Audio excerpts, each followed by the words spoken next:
Muy buenas a todos. En este vídeo vamos a ver un concepto importante en programación, que va a ser el estilo de programación funcional. Tal y como nos dice el artículo de la Wikipedia, la programación funcional está dentro del paradigma de la programación declarativa frente a la programación imperativa, que es la que solemos usar, y que está basado en el uso de verdaderas funciones matemáticas. ¿Qué quiere decir esto? Bueno, pues que la programación funcional no es simplemente que se define una función y luego se usa esa función en un programa cuyo código está formado mayormente por un flujo de sentencias imperativas. El paradigma de programación funcional utiliza, dependiendo de lo puro funcionalmente que sea ese lenguaje, casi exclusivamente funciones. Enseguida vamos a ver un ejemplo, pero vamos a seguir leyendo lo que nos pone la Wikipedia. Los lenguajes funcionales priorizan el uso de la recursividad y la aplicación de funciones de orden superior para resolver problemas que en otros lenguajes se resolverían mediante estructuras de control, por ejemplo ciclos, bucles y condicionales. Algunos lenguajes funcionales también buscan eliminar los efectos secundarios que se pueden producir con la programación imperativa, que enfatiza los cambios de estado mediante la mutación de variables. Es decir, en la programación imperativa las variables van cambiando de estado constantemente, modificándose su valor y modificándose los tipos de datos, algunos de los cuales son mutables como las listas, y ello puede llevar a que se produzcan errores. En cambio, en los lenguajes funcionales más estrictos, el valor de una variable se extrae directamente de lo que devuelve una función, evitándose la mayor parte de los cambios de estado de las variables. Al eliminar los efectos secundarios, se puede entender y predecir el comportamiento de un programa mucho más fácilmente. Esta es una de las principales motivaciones para utilizar la programación funcional. Entre los lenguajes de programación que permiten la programación funcional, más o menos puros, depende de cada lenguaje, hay algunos más puros que otros, pues nos encontramos con Haskell, que es uno de los más puros funcionalmente hablando. También está el lenguaje Lisp, el lenguaje Rust, el lenguaje Scala, que son lenguajes muy enfocados hacia la programación funcional. El lenguaje R también es un lenguaje orientado hacia la programación funcional. Por lo tanto, conviene conocer de qué trata el paradigma de la programación funcional para así poder conocer el uso que hacen de él cada uno de los diferentes lenguajes de programación. Siguiendo con el artículo, nos dice que la programación funcional también puede ser desarrollada en lenguajes que no están diseñados específicamente para la programación funcional. Por ejemplo, Python incorpora particularidades de los lenguajes funcionales, como las listas por comprensión y funciones de tratamientos de listas, funciones de orden superior.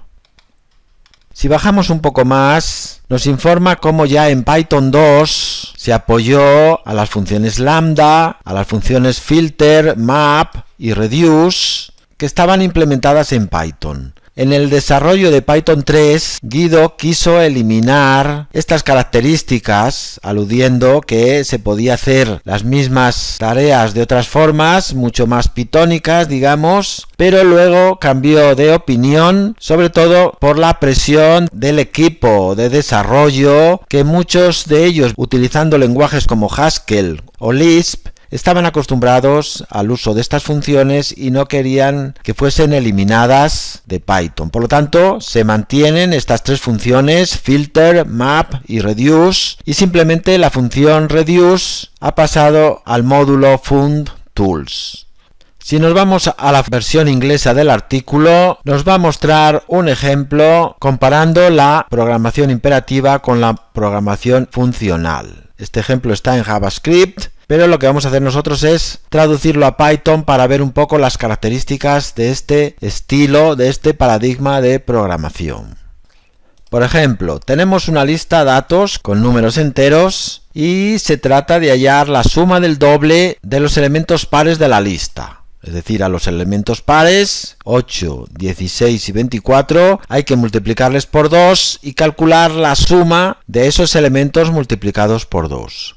En una programación imperativa lo haríamos de la siguiente forma: suma igual a 0, definimos una variable suma y luego mediante un bucle for d in datos, si d resto de la división entre 2 es igual a 0, es decir, si es par, pues a la variable suma le sumamos el doble del elemento d, que es par. Lo haríamos de una forma sencilla mediante la programación imperativa, pero ¿qué podemos ver de acuerdo a lo que acabamos de leer? Bueno, por ejemplo, hemos definido una variable. Esta variable va a ir cambiando de valor, de estado, en cada iteración del bucle for. Vamos a usar un bucle for y una estructura if que van a estar modificando y recorriendo una variable datos que consiste en un tipo de datos mutable. Y este programa es sencillo, pero en programas más complejos, en los que se llevan a cabo muchos cambios de estado de las variables por medio de bucles, se podrían producir efectos secundarios que modificasen de forma inesperada estos tipos de datos y ello podría dar lugar a errores. Por lo tanto, evitar estos efectos secundarios sería una de las ventajas de la programación funcional. Aunque en este caso es sencillo, no hay lugar para efectos secundarios, pero sí conviene tenerlo en cuenta cuando se usa la programación imperativa, en la que se pueden modificar los tipos de datos mutables. Bueno, pues vamos a ver cómo lo podríamos hacer en un estilo de programación funcional.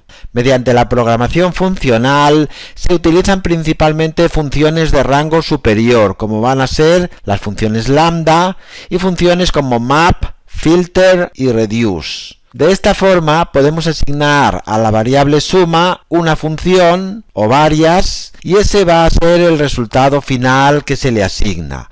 No hay estados intermedios producidos por bucles. El estado final es el resultado de llamar a una o varias funciones que devuelven el valor directamente. En próximos vídeos vamos a ver estas funciones map, filter y reduce, pero ya podemos ver que mediante estas funciones, en las que se les pasa como argumento los datos u otras funciones, se consigue llegar al resultado que se quiere en una asignación. En Python existen formas más sencillas de llevar a cabo estas tareas. Formas que también tienen su componente funcional, que van a ser las listas por comprensión. Este programa también lo podríamos haber hecho de la siguiente forma: mediante una lista por comprensión, que nos devuelve el cuadrado de los elementos de la lista para todos los datos que sean pares, y luego utilizando la función sum. Podríamos haber hecho la misma tarea de una forma más sencilla y elegante, pero aún así conviene conocer estas funciones map, filter y reduce, porque se utilizan. Algunos programadores que vienen de otros lenguajes más funcionales las utilizan mucho y ya depende de las preferencias de los programadores utilizar estas funciones o las listas por comprensión. Python nos ofrece las dos opciones para poderlas aprovechar como mejor creamos. Bueno, pues visto esto, dejamos aquí este vídeo y empezaremos en el próximo a ver estas funciones map, filter y reduce. Un saludo a todos.